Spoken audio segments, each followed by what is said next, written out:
Hello all, welcome to ఇన్ఫోటాక్స్.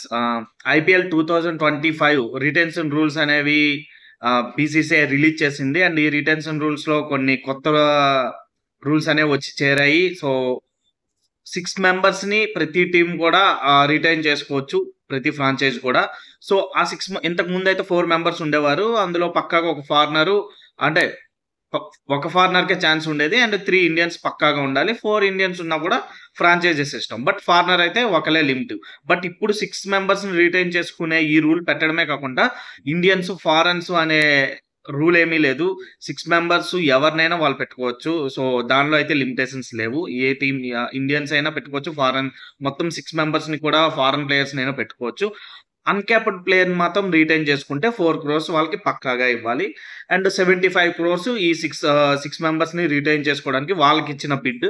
So, ఈ 75 క్రోర్స్‌లోనే retain చేసుకోవాలి. అది కాకుండా ఫస్ట్, సెకండ్, థర్డ్ రిటెన్షన్ అయిపోయాక మళ్ళీ ఫోర్త్ అండ్ ఫిఫ్త్ రిటెన్షన్ కూడా ఫస్ట్ అండ్ సెకండ్‌కి ఎంత ఇచ్చారో అంతే ప్రైజ్ ఇవ్వాలి. అంటే దీనివల్ల ఏమవుతుంది అంటే ప్లేయర్‌కి మధ్యన ఇగో క్లాషెస్ అనేవి రావు. ఎందుకంటే ఒక టీమ్ ఒక 4 players okay kind of approach ఉన్న ప్లేయర్స్, అంటే ఒకే కైండ్ ఆఫ్ టాలెంట్ ఉన్న ప్లేయర్స్‌ని పెట్టుకున్నప్పుడు ఒకళ్ళకి ఎక్కువ, ఒకళ్ళకి తక్కువ ఎలాగో ఒకలాగా కుదిర్చినా వాళ్ళకి ఇగో క్లాషెస్ వచ్చే ఛాన్స్ ఉంటది. సో, దానికోసం ఇప్పుడు 6 మెంబర్స్ కాబట్టి పక్కాగా ఫస్ట్ నుంచి మొదలుపెట్టుకుంటే సిక్స్త్ రిటెన్షన్ ఆర్ ఫిఫ్త్ రిటెన్షన్‌కొచ్చేసరికి కొంచెం ప్రైస్ అనేది తగ్గిపోద్ది. సో, అలాంటివి రాకుండా ఇంకొక మెలిక ఏం పెట్టిందంటే ఫోర్త్ అండ్ ఫిఫ్త్ రిటెన్షన్‌కి ఫస్ట్ అండ్ సెకండ్‌కి ఎంత ఇచ్చారో అంతే ఇవ్వాలి. అంటే ఫర్ ఎగ్జాంపుల్ వాళ్ళు 5 రిటెన్షన్స్ చేసుకుంటే first retention price 18 crores.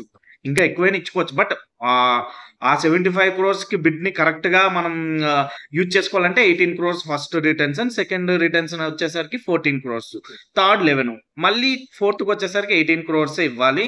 And మళ్ళీ ఫిఫ్త్‌కొచ్చేసరికి 14 క్రోర్స్ ఇవ్వాలి. సో, ఒకవేళ ఏదైనా టీమ్ 5 రిటెన్షన్స్ గాని యూజ్ చేసుకోవాలనుకుంటే పక్కాగా ఈ రూల్ ఫాలో చేయాలి. అన్‌క్యాప్డ్ ప్లేయర్ అయితే పక్కాగా 4 క్రోర్స్ ఇవ్వాలి. అన్‌క్యాప్డ్ ప్లేయర్‌ని ఎవరైనా రిటైన్ చేసుకోవాలనుకుంటే. సో, ఇక్కడితో అయిపోయింది.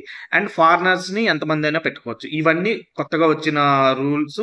ఆర్‌టీఎం కార్డ్ అనేది ఎలాగో యూజ్ చేసుకునే వాళ్ళు యూజ్ చేసుకుంటారు. సో, ఇవి ఐపీఎల్ రిటెన్షన్ రూల్స్ అనేవి. నెక్స్ట్ వీడియోస్‌లో మనం ప్రతి టీమ్ కోసం డిస్కస్ చేసుకుందాం. అసలు ఏ టీమ్ ఏ ప్లేయర్స్‌ని రిటైన్ చేసుకోబోతున్నారు అనేది. ఫస్ట్ మనం సన్‌రైజర్స్ హైదరాబాద్‌తోనే మనం డిస్కషన్ చేద్దాం. అది నెక్స్ట్ వీడియోలో వస్తది. Keep watching. Thank you. Bye.